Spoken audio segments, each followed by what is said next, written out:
Lo tenemos Aldo Abrán en línea, economista. Vamos a hablar un poquito de cómo está la situación.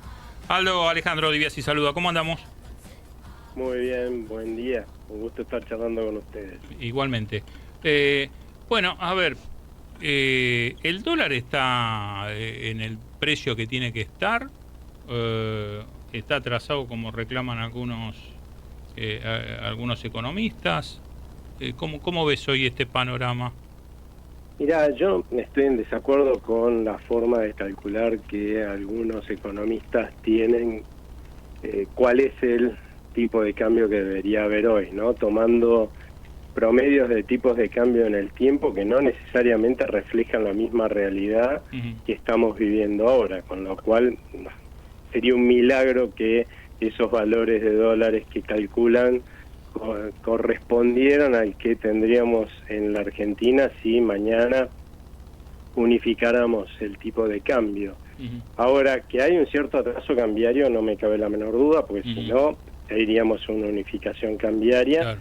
y listo. O sea, si uno fuera una unificación cambiaria con un tipo de cambio libre y el dólar se va a fijar en donde se tenga que fijar según lo que determinemos los argentinos, y se fija en el dólar oficial y está todo bien. Entonces, ¿por qué no vamos a esa unificación cambiaria? Yo creo que no estamos yendo a esa unificación cambiaria porque el gobierno sabe que cuando se produzca, y estamos hablando no de salida de cepo, porque eso implica además eliminar todas las regulaciones que son kafkianas, que hacen al cepo, sino de ir la mayoría de los argentinos y las empresas a un mercado único y libre de cambio, lo más probable es que veamos que ese tipo de cambio se ubica en cerca, pero por debajo de los dólares paralelos, lo cual implicaría un salto que el gobierno dijo que no está previsto que se dé cuando ellos tomen tal medida, con lo cual van a esperar a que la brecha se achique. En ese sentido creo que tienen mucha confianza en la consolidación que puede adquirir el Banco Central en términos de lo que nosotros pensemos de nuestra moneda cuando se logre un nuevo acuerdo con el fondo, y parte de ese acuerdo con el fondo incluya fondos frescos que en realidad van a ir al gobierno nacional, y el gobierno nacional lo que va a hacer es comprarle al Banco Central bonos del Tesoro que tiene en su cartera, con lo cual es verdad que eso no va a implicar un aumento de la deuda del gobierno, porque va a estar bajando la deuda que le está recomprando, por supuesto, al Banco Central. Incluso va a haber una baja de la deuda total, porque lo va a comprar abajo de la par, o sea, al valor de mercado, pero el Banco Central lo va a tener, no sé, 7.000, 8.000, 9.000, no sé cuántos conseguirá frescos del gobierno, millones de dólares como para mostrarle propios ahora, ¿sí? Hoy no tiene ninguno, de hecho está usando 6.000 millones de dólares que son ajenos, y en ese momento hasta va a tener dólares propios para mostrar que puede defender el valor de la moneda, y eso claramente va a hacer que los dólares paralelos converjan al dólar oficial, y que efectivamente, yo lo calculo que esto va a pasar para mediados de año, efectivamente se vaya a una unificación cambiaria con un salto mínimo del tipo de cambio, ¿no? Pero para nada estamos hablando de atrasos cambiarios de 30, 60%, eso son todas barbaridades que no tienen ningún fundamento. Ahora, hiciste mención al acuerdo con el Fondo Monetario y parece que hay algún tipo de ruido. ¿Vos ves cómo está esta situación? Si estamos más cerca o menos cerca de ese acuerdo con el Fondo Monetario. Mirá, yo creo que justamente el gran ruido que tiene en este momento el acuerdo con el fondo, que yo creo que va a salir muy pronto, después te explico por qué, pero el gran ruido que tiene el Fondo Monetario Internacional con la Argentina es justamente el tema de no haber ido todavía a una unificación cambiaria, ¿no? Esto, de vuelta... Perdóname, Aldo, te hago ahí. ¿Y el fondo no pide una devaluación? No, el fondo lo que pide es una unificación cambiaria, que el dólar se ubique en lo que tiene que valer. Bueno, pues a ver, volvemos a lo mismo, porque digamos, estamos para que lo entienda el común de la gente. el Fondo Monetario te pide unificación del dólar. No te pide una devaluación, pero de hecho te la está pidiendo, porque vos me estás diciendo, bueno, tiene que estar más alto. Sí, con respecto a lo que hoy están los dólares paralelos, acordate que yo te dije que se va a ubicar por debajo de los dólares paralelos. Hoy yo creo que muy probablemente se ubicaría 10% o menos, ¿no?, en la variación con respecto a lo que está dando el dólar oficial, y justamente yo creo que lo que se está en este momento negociando son los pasos para llegar a esa unificación cambiaria e ir a un dólar único y libre, que lo va a fijar el mercado, y que cuando se dé esa salida, el salto yo creo que va a terminar siendo por debajo del 5%, ¿no? Pero bueno... ¿Y cuál sería el valor? Ponémelo en valor hoy. ¿Cuánto sería? ¿1000 cuánto?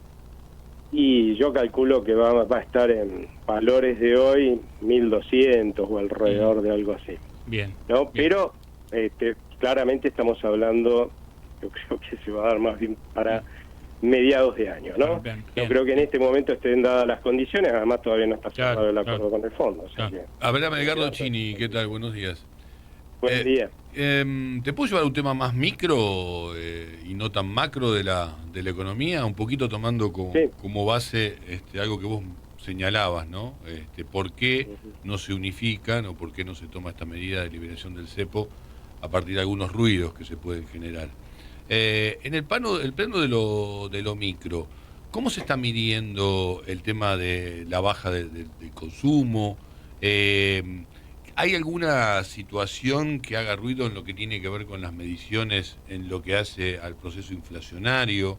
Se conocerá en pocos días en el ámbito nacional este índice, pero ya se conoce en el ámbito de la ciudad de Buenos Aires, que es más nuevo, que es más reciente y donde se toman otro tipo de consumos, ¿no? Más ligados, por ejemplo, a determinados servicios y tecnología. La pregunta va por ahí, digo, ¿cuánto pesa el tema del día a día de la economía también en esta situación más financiera macro?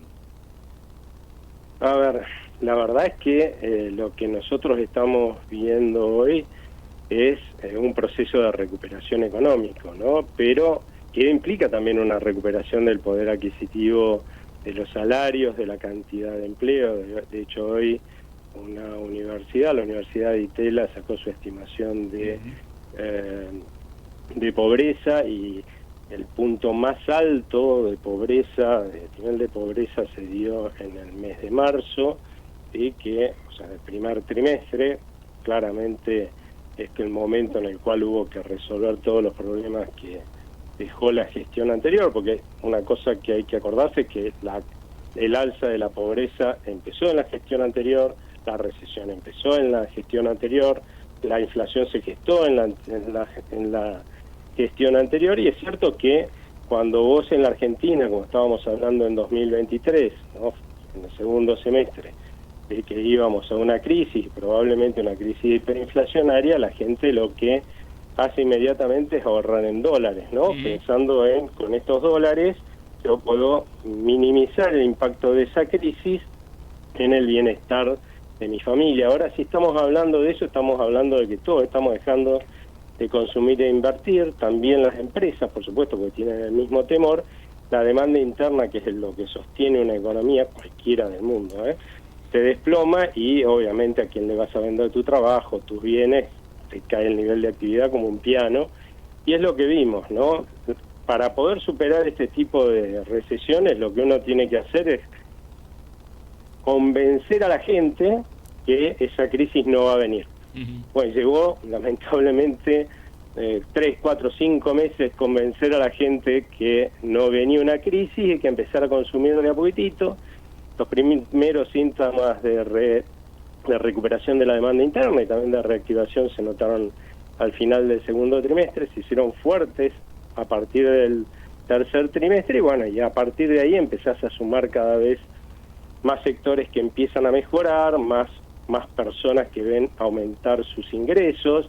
Ahora, si alguien estaba esperando que porque recuperamos la confianza en que la Argentina no va a ir a una crisis, ¿sí?, de golpe vamos a recuperar todo lo perdido de un día para el otro, lamentablemente eso no pasa. Cuando vos empezás una recesión y empezás, como pasó a partir de mediados del 2023, un proceso de pérdida de poder adquisitivo de los salarios, no es que pasás un día a cubrir, pongamos un ejemplo grosero, todo el mes, al día siguiente a estar cubriendo solo 20 días, ¿no? Sino que vas cayendo de a poquitito, ¿sí? Al principio tampoco son todos, algunos siguen mejorando, después al rato ya llegamos todos. Bueno, ahora está pasando la inversa. Hay algunos que empiezan a mejorar antes que otros por ahí que siguen cayendo, pero a la medida que la recuperación económica sigue y el otro factor empobrecedor, que es la inflación, sigue bajando, lo que vos vas a ir viendo es que más gente va a ir recuperando su poder adquisitivo, y sí, al principio va a ser del 20, vamos a pasar de 20 a 21 días, después de 21 días a 22 días que cubrir el mes, hasta que en algún momento se empieza a recomponer. Tenga el mismo poder adquisitivo que tenía antes de que nos metiéramos en semejante lío a mediados del 2023. Pero bueno, lamentablemente esto es porque no hay magia en la economía. Es resolver los problemas con esfuerzo, sacrificio, y después, bueno, como todo problema que generes en tu casa o en tu negocio, ¿no? O sea, no hay magia. Te hago una sola consulta, si la podemos resumir, porque tengo tanta todavía pendiente. Sí.